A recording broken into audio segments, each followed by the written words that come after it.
नमस्कार जोहार, मैं याचना जायसवाल। आप देख रहे हैं न्यूज़ झारखंड। समय हो चुका है झारखंड की खबरों को जानने का, उनसे अपडेट होने का। तो चलिए जानते हैं सुबह से लेकर शाम तक की झारखंड की तमाम बड़ी खबरों को।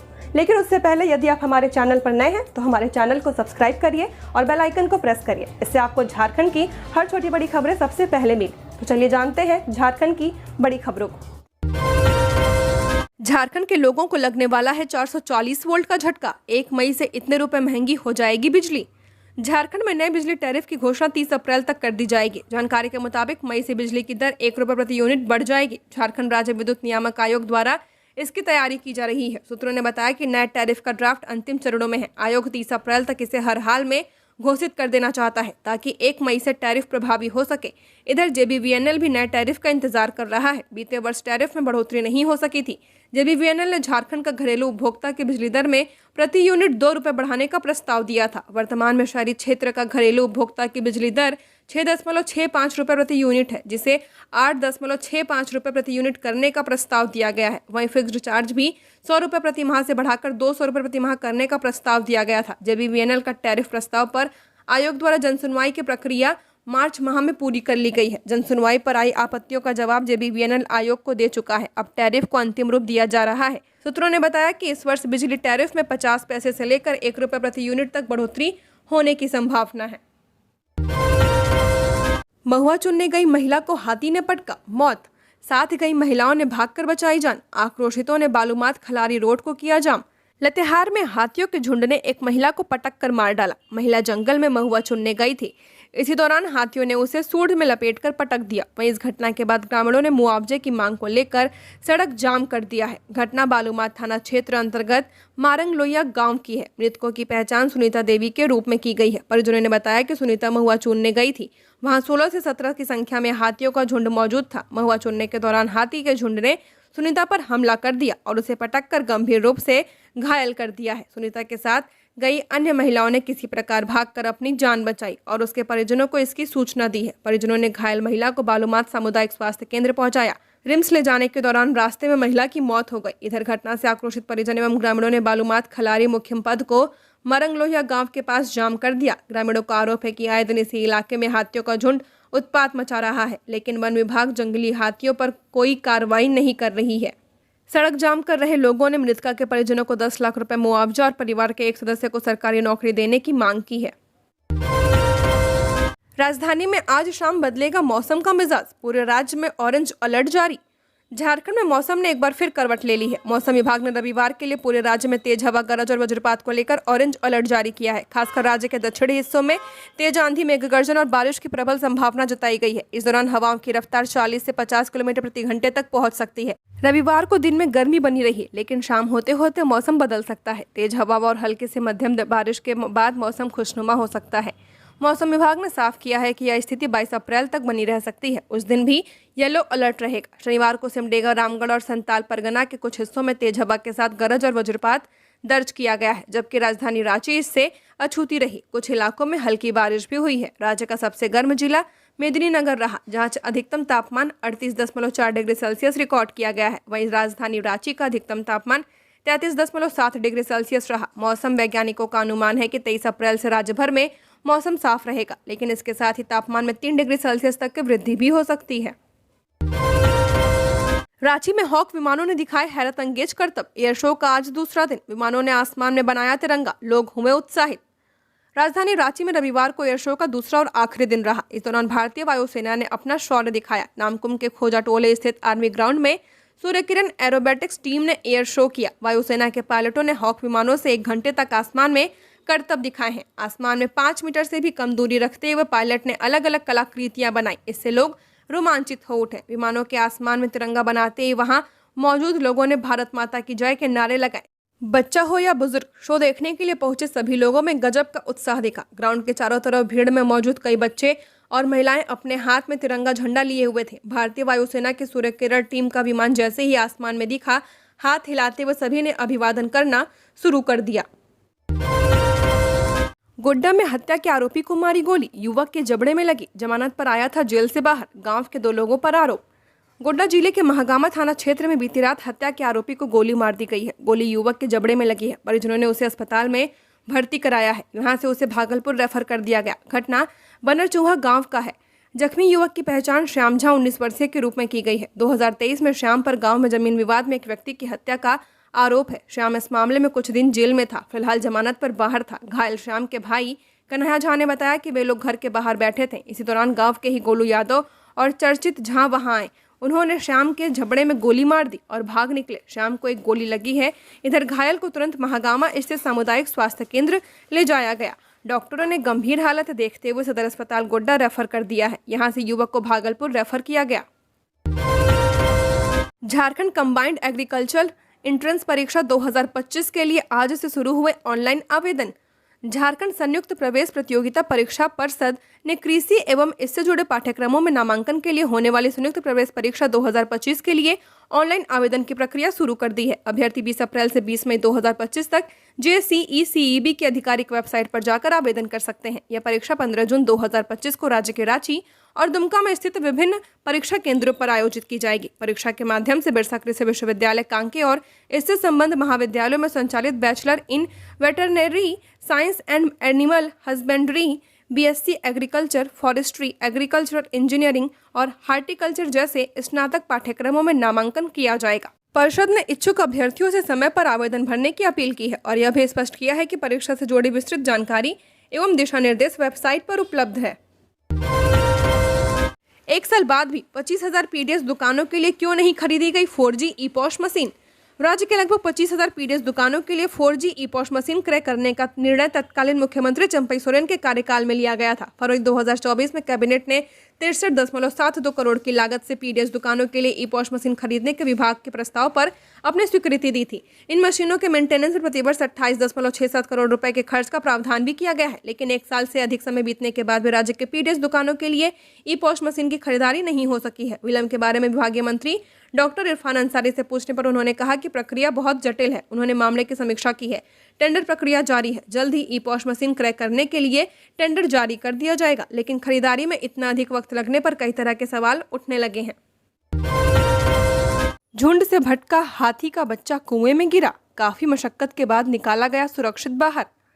लातेहार जिले के बालूमाथ थाना क्षेत्र अंतर्गत मारंग लोया गांव के कुएं में झुंड से भटका हुआ एक हाथी का बच्चा गिर गया। घटना की जानकारी मिलने के बाद वन विभाग की टीम और स्थानीय ग्रामीणों ने लगभग 5 घंटे तक कड़ी मशक्कत कर हाथी के बच्चे को सुरक्षित कुएं से बाहर निकाला। दरअसल लातेहार जिले के बालूमाथ थाना क्षेत्र अंतर्गत विभिन्न गांवों में इन दिनों हाथियों का झुंड भटक रहा है। शनिवार की रात हाथियों का झुंड मारंग लोया गांव में था। इसी दौरान झुंड से भटक कर एक हाथी का बच्चा खेत में बनाए गए कुएं में गिर गया था।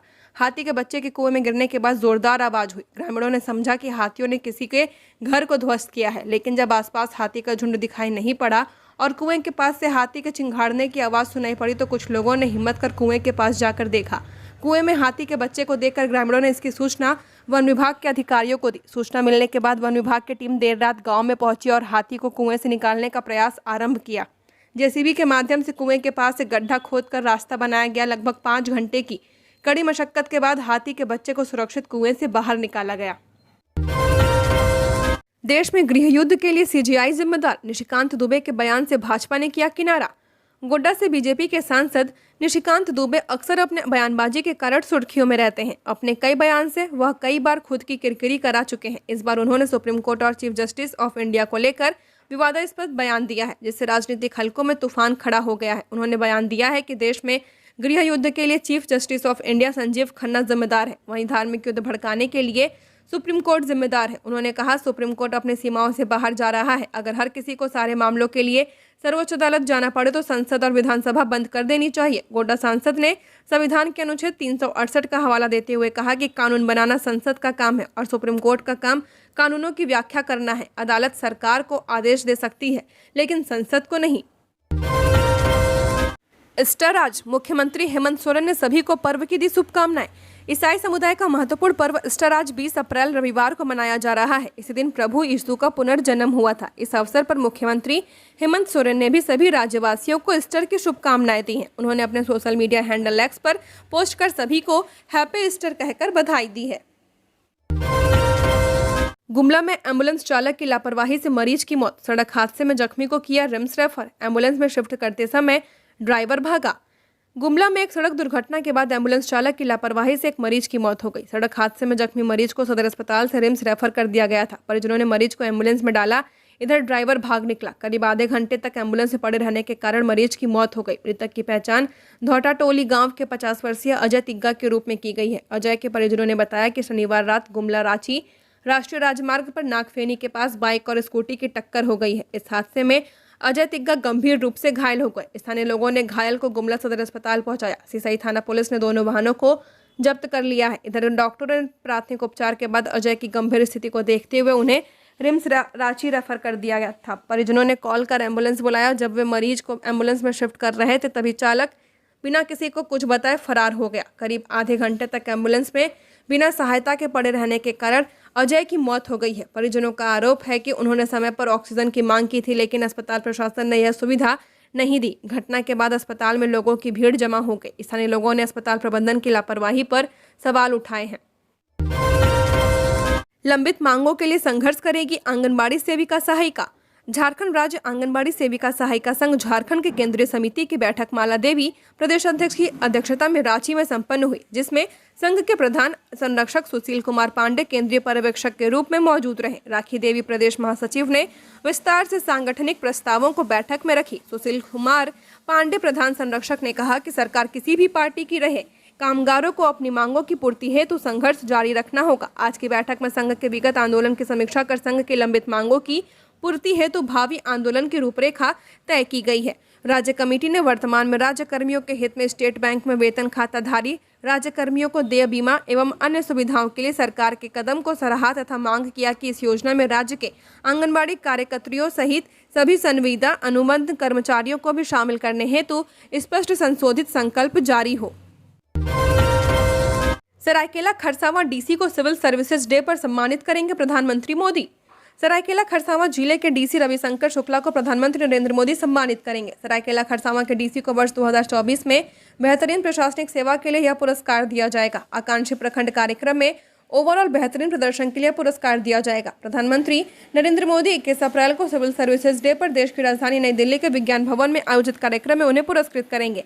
आकांक्षी प्रखंड कार्यक्रम नीति आयोग की ओर से शुरू किया गया कार्यक्रम है। इसकी शुरुआत 7 जनवरी 2023 को हुई थी। देश के 500 पिछड़े प्रखंडों के सर्वांगीण विकास के लिए इस कार्यक्रम की शुरुआत की गई थी। इसके तहत चयनित 500 पिछड़े प्रखंडों में सामाजिक आर्थिक उत्थान के लिए योजनाओं पर काम किया जाता है। चयनित आकांक्षी प्रखंडों में 5 क्षेत्रों पर फोकस करते हुए सुधार की दिशा में काम किया जाता है। स्वास्थ्य, पोषण, शिक्षा, कृषि और उससे जुड़ी सुविधाओं के साथ साथ आधारभूत संरचनाओं और सामाजिक विकास पर विशेष जोर दिया जाता है।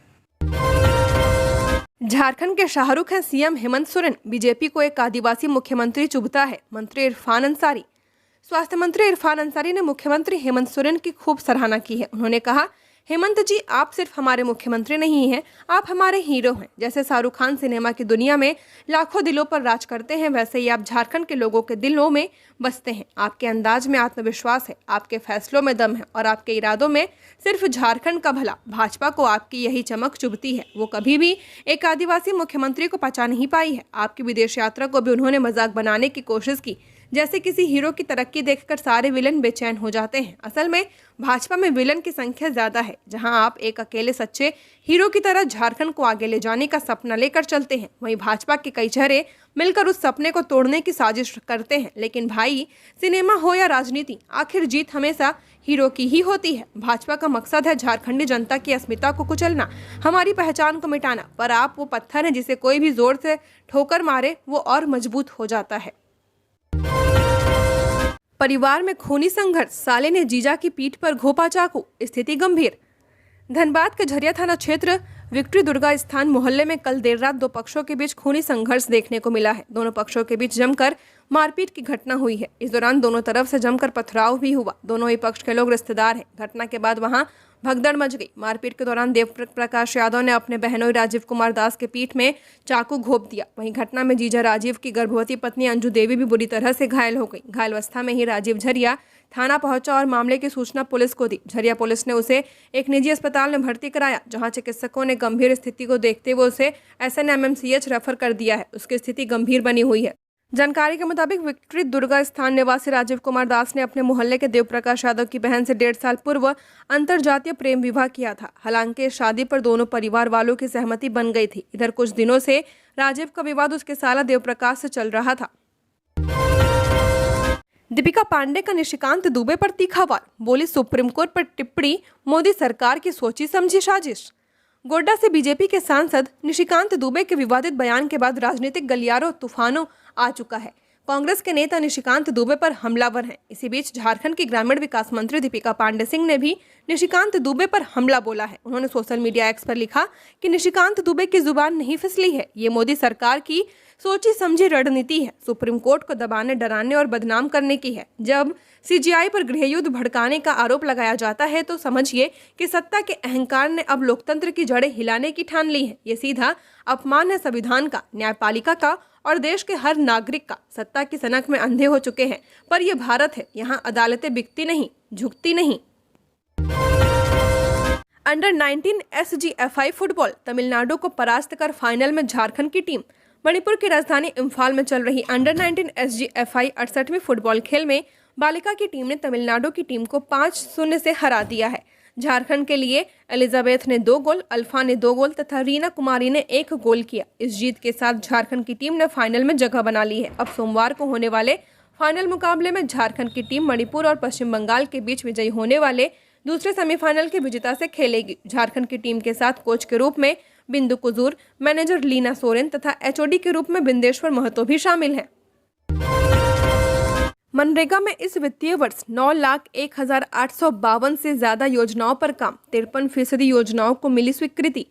हर हाथ को काम देने वाली मनरेगा योजना से इस वित्तीय वर्ष 2025-26 में 9,01,852 से ज्यादा योजनाओं पर काम करने का लक्ष्य निर्धारित किया गया है, जिसमें अभी तक 53% योजनाएं स्वीकृति भी कर दी गई हैं। महज 20 दिनों में ही 47,286 से अधिक योजनाएं स्वीकृत हो चुकी हैं। इनमें बिरसा हरित ग्राम योजना, अन्य व्यक्तिगत योजनाएं, राज्य Awas Yojana, NRM related work, ग्रामीण आधारभूत संरचनाओं के निर्माण की योजनाएं शामिल हैं। ग्रामीण विकास विभाग इन योजनाओं पर तेजी से काम करने का निर्देश सभी जिलों को दिया है ताकि लाभुकों को समय पर योजनाओं का लाभ मिल सके। ग्रामीण विकास विभाग के निर्देशों के बाद विभिन्न जिलों में इस पर काम भी प्रारंभ कर दिया गया है। 12 करोड़ मानव दिवस सृजन के लक्ष्य विरुद्ध इस वित्तीय वर्ष के पहले माह अप्रैल में अब तक लगभग 25 लाख मानव दिवस का सृजन भी कर दिया गया है। बता दें कि विगत वित्तीय वर्ष 9 लाख मानव दिवस सृजन का लक्ष्य था, जिसके विरुद्ध 1009.53 लाख मानव दिवस सृजन किया गया था, जो कि लक्ष्य से 112.17% अधिक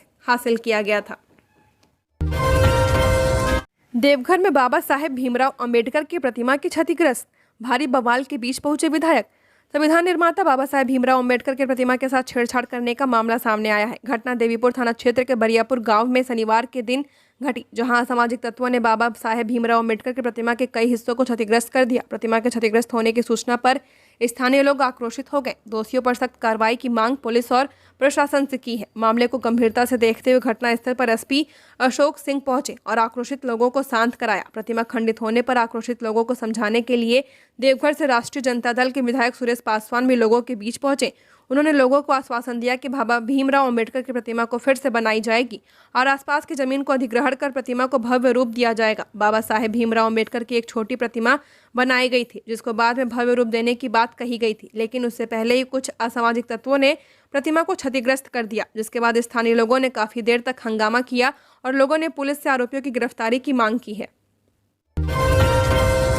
रांची की एक महिला रहस्यमय तरीके से गायब, धनबाद जाने वाली बस में बैठी थी।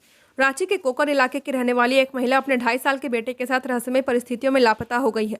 महिला की पहचान वर्षा देवी के रूप में की गई है। वह 17 अप्रैल को बगोदर में एक दोस्त की शादी में शामिल होने के लिए घर से निकली थी। हालांकि बगोदर जाने वाली बस छूट जाने के कारण वर्षा रांची से धनबाद जाने वाली बस में सवार हो गई। बस कंडक्टर के अनुसार वर्षा अपने बेटे के साथ धनबाद बस स्टैंड पर उतरी थी। उसी दिन उनकी अपने पति आकाश राम से 2 बार फोन पर बातचीत भी हुई थी। अंतिम बार रात 8 बजे बातचीत हुई, जिसके बाद से उसका फोन स्विच ऑफ आ रहा है। वर्षा की तलाश में उनके पति आकाश राम, नाना मामा और कुछ मित्र धनबाद पहुंचे और स्थानीय थाने में शिकायत दर्ज कराने की कोशिश की। हालांकि पुलिस ने उन्हें बताया कि रिपोर्ट वर्षा के निवास स्थान के थाना क्षेत्र में ही दर्ज कराई जा सकती है। दुमका में मैट्रिक परीक्षा की सैकड़ों कॉपियों में लगी आग, साजिश के तहत आग लगाने की आशंका।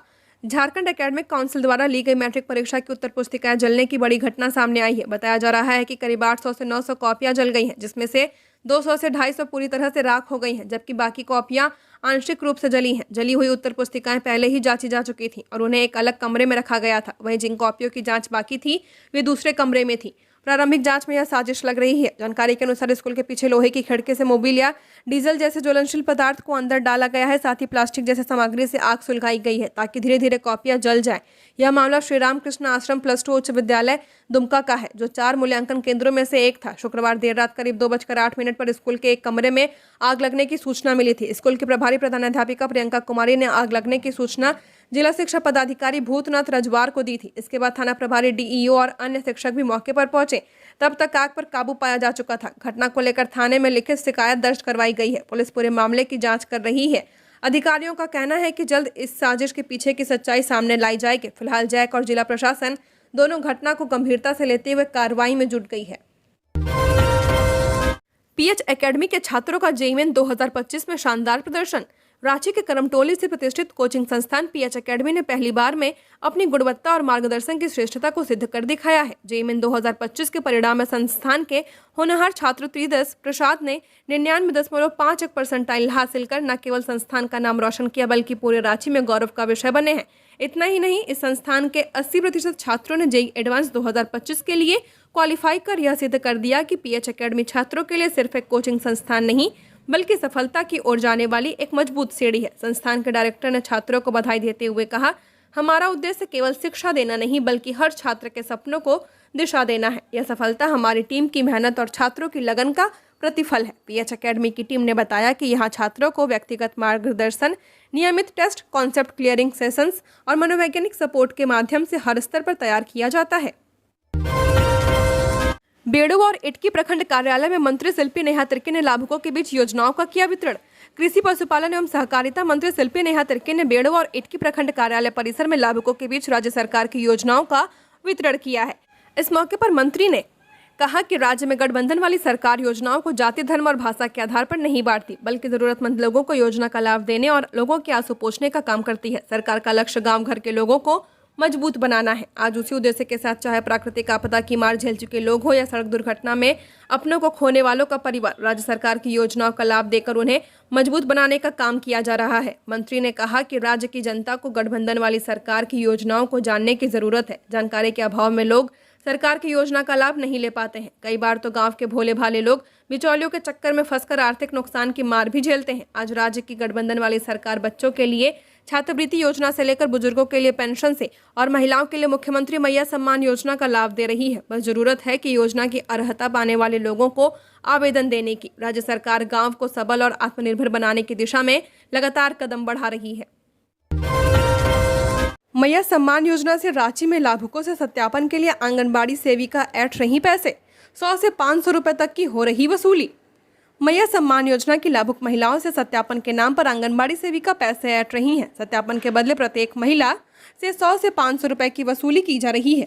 लाभुकों से रुपयों की वसूली का ये मामला राजधानी रांची के हिंदपीढ़ी से सामने आया है। हिंदपीढ़ी में शनिवार को आयोजित प्रभात खबर आपके द्वार कार्यक्रम में रुपयों की वसूली का मामला उजागर हुआ। जिला उपायुक्त के सख्त निर्देश के बावजूद आंगनबाड़ी सेविका पैसों की वसूली करने से पीछे नहीं हट रही हैं। हिंदपीढ़ी में आयोजित प्रभात खबर आपके द्वार कार्यक्रम में महिलाओं ने बताया कि मैया सम्मान योजना का लाभ पाने के लिए भी उन्हें काफी परेशानियों का सामना करना पड़ रहा है। सत्यापन के लिए आंगनबाड़ी सेविका उनसे 100 से 500 रुपए तक की मांग कर रही हैं, जबकि सत्यापन पूरी तरह से निःशुल्क है। महिलाओं ने बताया कि इलाके में उनके लिए बुनियादी सुविधाएं भी उपलब्ध नहीं है और अब मैया सम्मान योजना का लाभ लेने के लिए भी उन्हें परेशानी उठानी पड़ रही है। राज्य भर में मैया सम्मान योजना की लाभुक महिलाओं की सत्यापन प्रक्रिया पूरी तरह से निःशुल्क है। राष्ट्रीय उपायुक्त मंजुनाथ भंजत्री ने इस संबंध में आदेश भी जारी किया था। पूर्व में सत्यापन के लिए पैसे लेने वाली जिले की कई सेविकाओं के खिलाफ कार्रवाई भी हो चुकी है। इसके बावजूद उपायुक्त के आदेश की अवहेलना करते हुए सेविका पैसों की वसूली करने से पीछे नहीं हट रही हैं।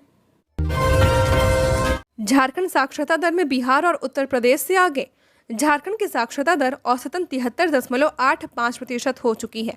यह पड़ोसी राज्यों बिहार, उत्तर प्रदेश के साथ साथ मध्य प्रदेश, राजस्थान, आंध्र प्रदेश और तेलंगाना से ज्यादा है। बिहार की साक्षरता दर औसतन 70.1% और उत्तर प्रदेश की 72.6%।